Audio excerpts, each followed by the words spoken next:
La centrale électorale a publié les résultats de 60 circonscriptions électorales situées dans plusieurs provinces de la RDC.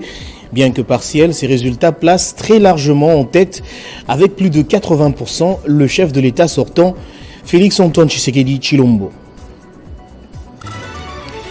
Drame au sud Kivu, au moins 25 personnes ont été emportées par des eaux après un éboulement signalé près d'une rivière à Kamituga, information confirmée par la société civile locale.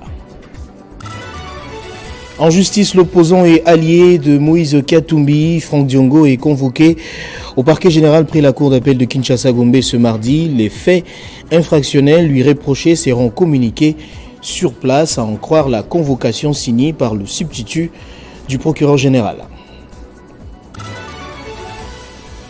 En prison depuis juillet 2023, l'opposant sénégalais Ousmane Sonko a enfin déposé son dossier de candidature pour la présidentielle de 2024.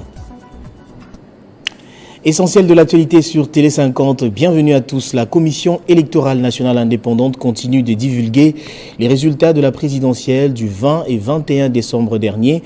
Ce lundi 25 décembre, la centrale électorale a publié les résultats des 60 circonscriptions électorales situées dans plusieurs provinces de la République démocratique du Congo. Bien que partiels, ces résultats placent très largement en tête, avec plus de 80%, le chef de l'État sortant, Félix-Antoine Tshisekedi.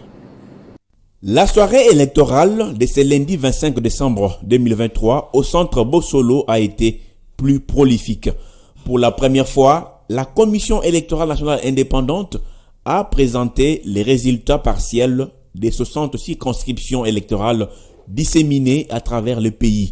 Il s'agit entre autres de Bomaville, Kasangulu et Kimvula dans la province du Congo central, Feshi, Kahemba, Kasongalunda et Kengeville, province de Kwango, Kabindaville et Kamiji, province de Lomami, Djilolo et Kapanga, province de Lualaba, Bolobo, Inongo et Inongoville, province de Maïndombe, Beni, Beniville et Butembo, ville, province du Nord Kivu, Isangi, Kisanganiville et Opala, province de Chopo, Bien et Businga, province du Nord Ubangi, Katakokombe et Kole, province du Sankuru, Fizi et Idjui, province du Sud Kivu, Boudjala et Gemena, province du Sud Ubangi, Kabalo et Kalemi, province du Tanganyika, Moamba, province de Kinshasa, etc.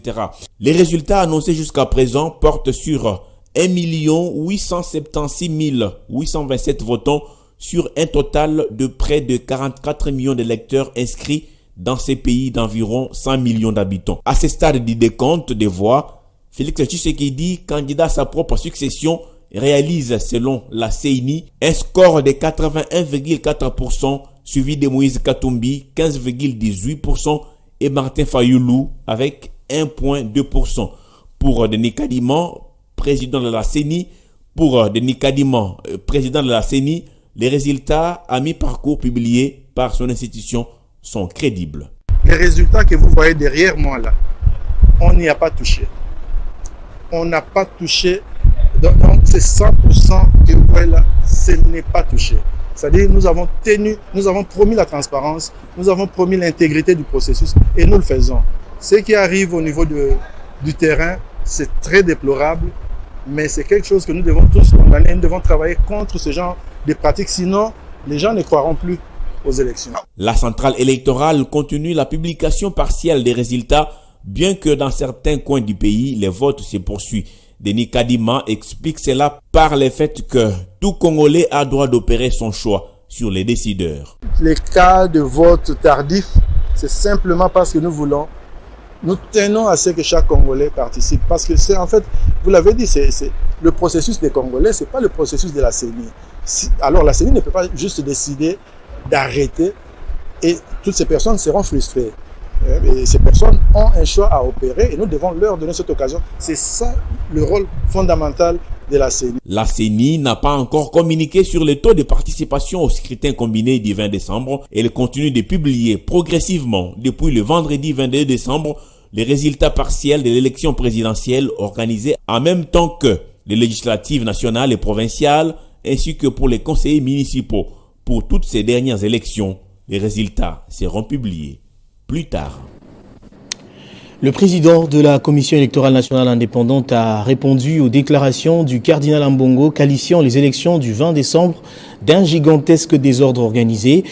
Denis Kadima, qui a annoncé la mise en place d'une commission pour identifier tous les cas d'irrégularité, a également dénoncé la séquestration de certains agents de la CENI. Il répondait aux questions de nos confrères d'actualité.cd et 7sur7.cd. Sympathiser avec la CENI. Parce qu'il y a des gens qui ne comprennent pas que ces choses-là ont été faites contre la CENI. Nos agents ont été séquestrés et violemment écartés du processus. Même les témoins des partis politiques ont été attaqués à certains endroits. Mais tout compte fait, ce n'est pas une situation généralisée. C'est quelque chose qui choque, mais ce n'est pas que ça s'est passé comme ça partout. C'est à certains endroits. Et nous, au niveau de la CENI, nous avons mis en place une commission pour identifier et recevoir même identifier ces cas et recevoir même les plaintes des uns et des autres pour statuer. Et nous allons statuer et prendre des décisions. Parfois ça sera dur, mais on le fera. Il y a des gens qui se sont organisés pour faire ce genre de choses, mais qui n'oublient pas que cette machine-là n'a pas dévoilé tous ses secrets. Ils ont fait ce qu'ils ont fait, ils pensent ils l'ont fait ni vu ni connu. Ils seront surpris. Ça, les enquêtes nous permettront de le savoir. Mais une fois qu'on le sait, nos agents seront sanctionnés. Et ceux des candidats qui se seront adonnés à ce jeu-là, eux aussi seront sanctionnés. En bref et en images, en justice, l'opposant et allié de Moïse Katumbi, Franck Diongo, est convoqué au parquet général près la cour d'appel de Kinshasa-Gombe. Ce mardi, les faits infractionnels lui reprochés seront communiqués sur place, à en croire la convocation signée par le substitut du procureur général. Dans une déclaration, les jeunes de son parti, le MLP, dénoncent un harcèlement judiciaire à l'encontre de leur leader. Rendons-nous au Sud Kivu où au moins 25 personnes ont été emportées par des eaux après un éboulement signalé près d'une rivière à Kamituga. Les recherches se poursuivent actuellement. On en parle avec Hilaire Isomboa, coordonnateur du cadre de concertation de la société civile du territoire de Mwenga, en ligne avec nous. Bonjour monsieur, dites-nous, qu'est-ce qui a causé exactement cet éboulement ? La ville de Kamituga, en territoire de Mwenga au sud Kivu, a connu une grande pluie qui s'est abattue sur la majeure partie de cette entité. C'était le 24 décembre 2023. Cette pluie a causé d'énormes dégâts avec des glissements et le sol qui s'était déjà érodé jusque dans la rivière Bitanga. Un groupe de gens qui s'est mis à l'abri de cette pluie dans une maison se trouvant sur la lisière de cette rivière, avec l'inondation et le sol érodé. La maison a été emportée avec plus de 20 personnes. C'est dans les après-midi de ce 25 décembre que 3 corps venaient d'être repêchés dans les décombres, dont un au niveau de la rivière Bitanga, près du bureau de la société Bandro, et 2 autres corps dans la rivière Zalia au niveau de Mazo-Zotanda. Tous ces corps viennent d'être ensevelis sur ordre de l'autorité locale. Mais que faire selon vous pour prévenir et éviter ces genres de dégâts à la base des pertes en vies humaines? Ce qu'il faut faire pour prévenir et éviter les genres de dégâts au Sud Kivu, le service de protection civile est appelé à analyser les contextes et éventuels dégâts causés par les catastrophes naturelles et en définir le mécanisme de prévention au lieu de courir tous les jours derrière les événements. Le Fonds forestier national doit financer les projets de reboisement à travers les organisations locales de la ville de Kamituga et de la province du Sud Kivu. La population est appelée à appliquer les techniques de lutte anti-érosive et reboiser leurs parcelles situées dans les milieux glissants. Le gouvernement doit accélérer avec son projet de milliers d'arbres et l'étendre dans les 145 territoires qui constituent la République démocratique du Congo. Merci beaucoup, monsieur Hilaire Isomboa, d'avoir répondu à toutes nos questions. Et puis ce message de vœux du couple présidentiel à toute la population congolaise à l'occasion des festivités de fin d'année. Le président sortant, Félix-Antoine Tshisekedi, s'est réjoui de la tenue des élections dans le délai constitutionnel, souhaitant à tous les Congolais le meilleur pour l'année prochaine. Félix-Antoine Tshisekedi a émis le vœu de voir l'année 2024 être celle d'un investissement plus accentué dans les projets plus structurants autour des jeunes afin de résorber le chômage et favoriser le pouvoir d'achat. En Afrique, Ousmane Sonko est officiellement candidat à la présidentielle de 2024 au Sénégal. Le principal opposant au régime Macky Sall a finalement déposé son dossier de candidature au Conseil constitutionnel. Ceci intervient quelques mois après sa condamnation à 2 ans de prison pour corruption de la jeunesse. L'opposant Ousmane Sonko a déposé son dossier de candidature à la présidentielle du 24 février au Sénégal.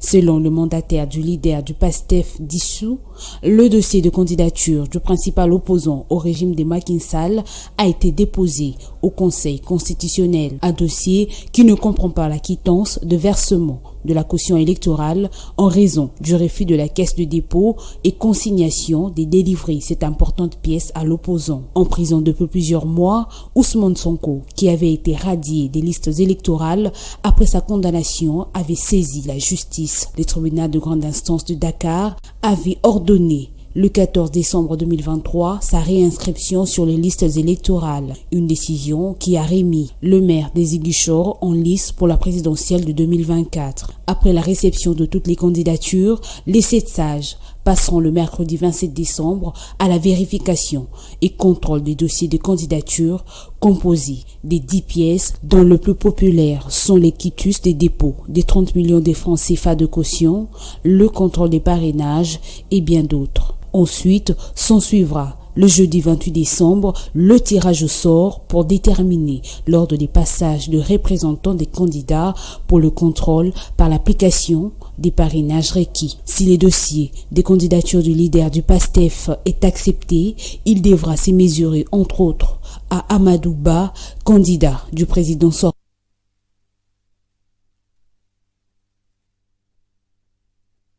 Le monde, pour terminer, le pape François a dénoncé lundi dans son traditionnel message de Noël la situation humanitaire désespérée à Gaza, appelant à la libération des otages encore retenus et à l'arrêt de la guerre. Le souverain pontife a par ailleurs réclamé un cessez-le-feu immédiat. C'était à l'occasion de la traditionnelle bénédiction Urbi et Orbi que le pape François a lancé son message dans la messe de Noël à la basilique Saint-Pierre de Rome devant 70 000 fidèles. Le pape compatit avec les victimes de l'odieuse attaque du 7 octobre dernier qui fait état de plusieurs morts et une crise humanitaire considérable dans la bande de Gaza. Cette messe était une occasion pour les souverains pontifes de Rome de faire un nouvel appel à la paix et demander la libération des otages encore détenus par les Hamas. Ça fait déjà près de 3 mois que la guerre d'Israël contre les Hamas a été déclenchée. Selon l'ONU, environ 85% de la population a connu un déplacement massif suite à la situation humanitaire qui reste à désirer dans la bande de Gaza depuis le début de ces massacres. Par ailleurs, le pape François, âgé de 87 ans, a plaidé pour la fin des conflits à travers le monde, notamment la guerre de l'Ukraine, de Azerbaïdjan, du Soudan et dans la partie est de la République démocratique du Congo, où les rebelles du M23 ne cessent de perpétrer des hostilités depuis plusieurs années. Place au rappel des titres à présent. La centrale électorale a publié les résultats de 60 circonscriptions électorales situées dans plusieurs provinces de la RDC. Bien que partiels, ces résultats placent très largement en tête, avec plus de 80%, le chef de l'État sortant, Félix-Antoine Tshisekedi. Drame au sud Kivu, au moins 25 personnes ont été emportées par des eaux après un éboulement signalé près d'une rivière à Kamituga, information confirmée par la société civile locale. En justice, l'opposant et allié de Moïse Katumbi, Franck Diongo, est convoqué au parquet général près la cour d'appel de Kinshasa-Gombe ce mardi. Les faits infractionnels lui reprochés seront communiqués sur place, à en croire la convocation signée par le substitut du procureur général. En prison depuis juillet 2023, l'opposant sénégalais Ousmane Sonko a enfin déposé son dossier de candidature pour la présidentielle de 2024. Place à présent à la revue de presse.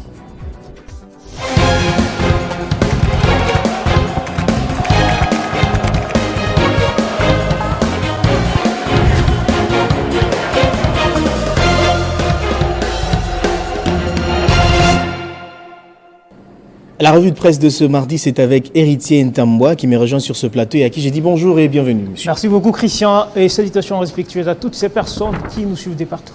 Élection 2023, les premiers résultats partiels donnent la victoire à Félix Tshisekedi. Oui, Christian, c'est d'ailleurs l'un des sujets à la une de journaux parus ce mardi à Kinshasa. Selon les premiers résultats partiels publiés par la Commission électorale nationale indépendante CENI, le média RTBF rapporte que le candidat à sa propre succession, Félix Tshisekedi, dévance largement ses rivaux à l'élection présidentielle de la semaine dernière. Abordant ces mêmes sujets, mais sous un autre angle, le média Ouragan titre à sa une « La comédie de Kadima ne concerne pas le camp Katumbi ». Ces tabloïds nous laissent lire que le temps est monté dans les camps Katumbi après la mascarade électorale qui a poussé le candidat numéro 3 et ses alliés à ne plus revendiquer la victoire à la présidentielle. Christian, dimanche devant la presse à Kinshasa, ajoute Ouragan. Maître Hervé Diakessé, porte-parole d'Ensemble pour la République, a confirmé la principale demande des alliés de Katumbi exigeant l'annulation des élections et la mise en accusation du président de la CENI, Denis Kadima, pour avoir planifié, selon eux, la fraude en faveur du président sortant, Félix Tshisekedi. Par ailleurs, le cardinal Fridolin Ambongo s'est